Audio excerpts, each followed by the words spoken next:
2 minuts tampoc donen per gaire, senyor Navarro. Senyor Santiniell. Després d'aquest coitus interruptus d'una hora i mitja, 2 minuts seran un orgasme total.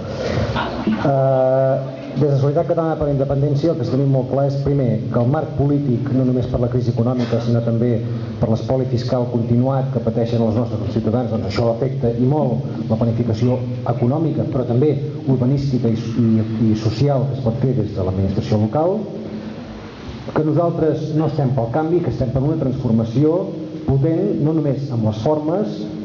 Exemplifico sempre el cas del defensor del ciutadà que es queixa que l'administració local no li contesta un 15% de les coses que ell adreça a l'equip de govern, i com a exemple ja prou clarificador.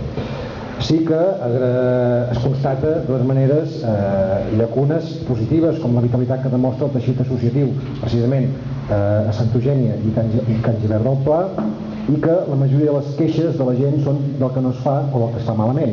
I en tot cas, aquí sí que refermo la nostra opinió de que és molt més important del que s'està fent fins ara intentar incardinar a les taules territorials tots els actors del territori.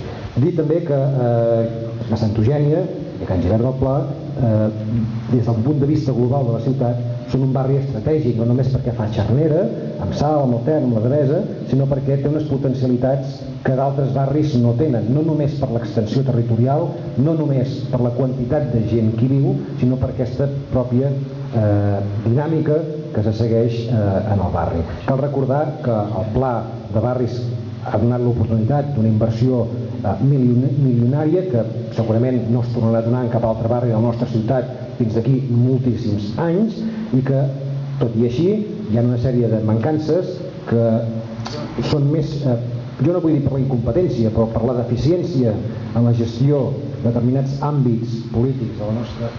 Ja veu, 2 minuts tampoc donen per gaire. Senyora Veray.